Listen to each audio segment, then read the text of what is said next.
Gallery walls can be kind of intimidating, but I'm going to walk you through the process that I did to create mine and help you with some do's and don'ts.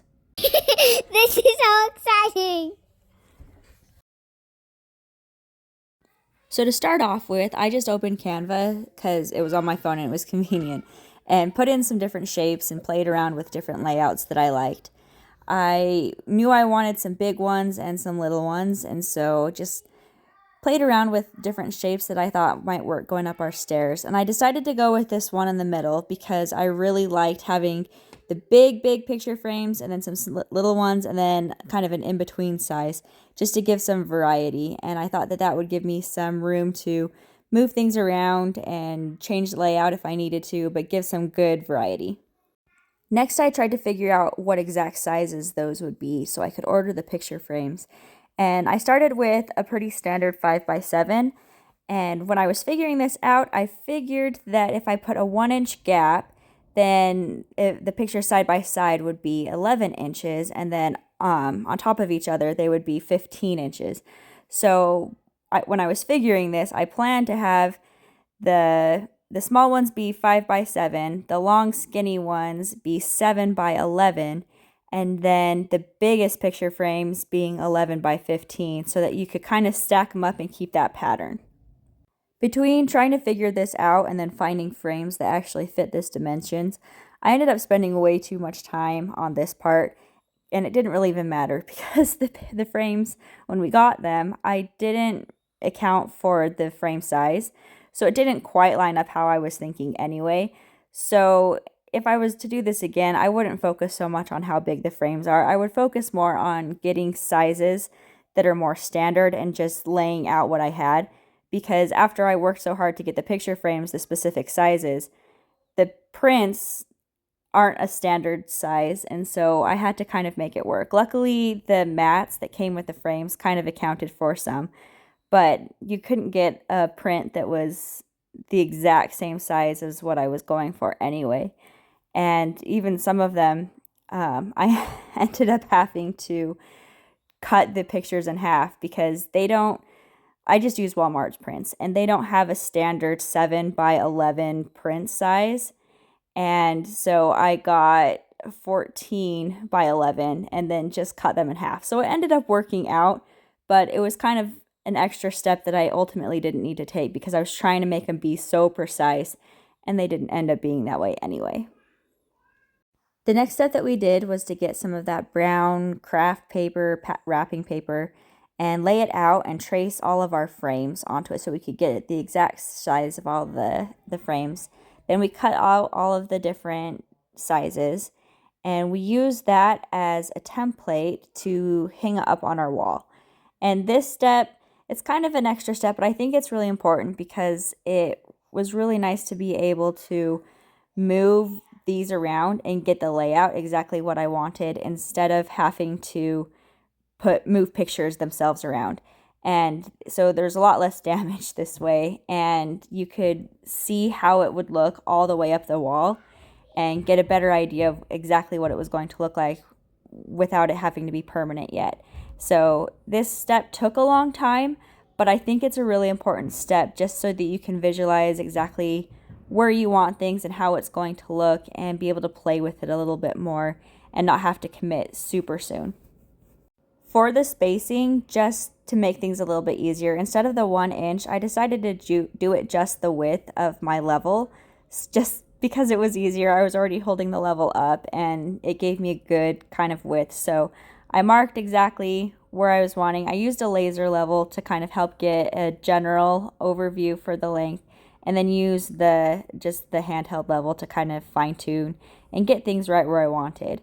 I put up the 5x7s first because side by side they had the thicker width, and so I used those to kind of space out where I wanted things, and then I would go back in and just line things up with I could mark the centers on the bigger pieces and line them up so that I could just put the bigger picture and the thinner, smaller one spaced in between to match up size-wise that way. So the 5x7s were kind of the outline, and I just fill in with the others.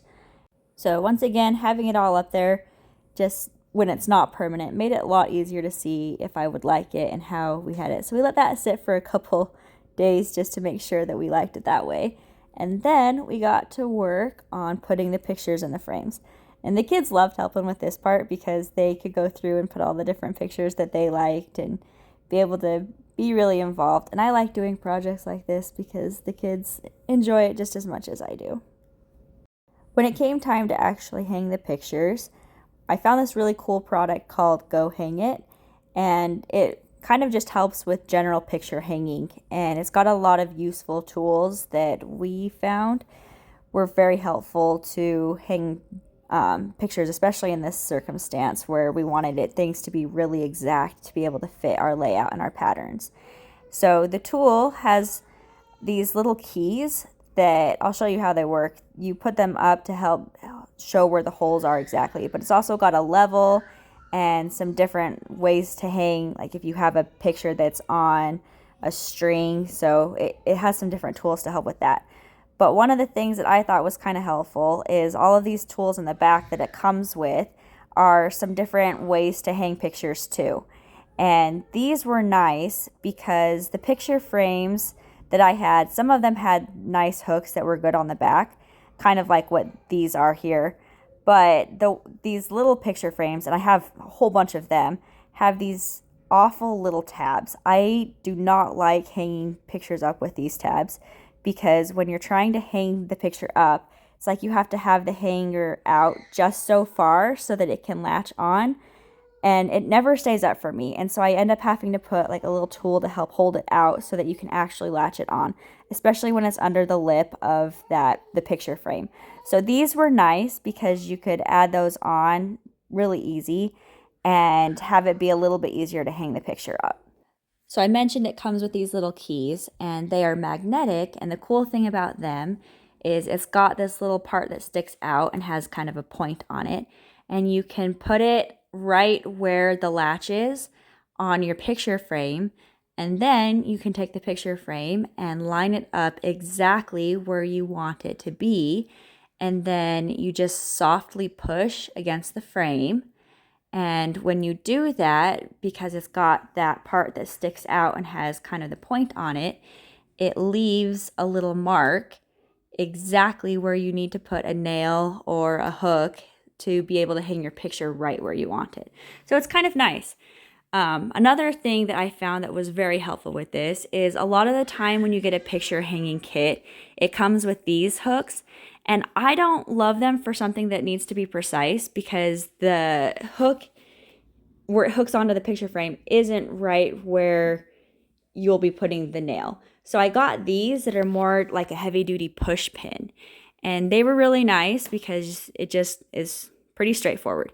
So you just stick it right where that marker was and put it in. And then once you've got that all there, you can pull down the piece of paper just right over top of where the push pin is, because you don't need that part anymore. You've already got your layout exactly like you need and right where you want. And so you pull that piece of paper off, and then you can hang your picture right where it went. So pretty easy, and it made the whole process a lot nicer. Now all that's really left is hanging up your pictures, and the kids liked helping with this part again. I think kids in general just really like having pictures of themselves displayed. I think I've noticed that having pictures up helps the kids to reinforce that they're part of the family, and pictures are great for little kids. And so this part was fun, having them help to decide where they go. One thing I did notice partway through that will be an issue is when you only hang your pictures by one hook, it does make it easy for them to tip. So I feel like I'm going to spend a lot of time adjusting these, keeping them straight. But the only way to fix this is to go back and add 2 hangers on each one. And I didn't feel like that was worth it for me personally. So we'll see if that lasts after I spend all my time going and straightening all these because it bugs me. But for now, this is what it looks like, and I'm pretty happy with the results.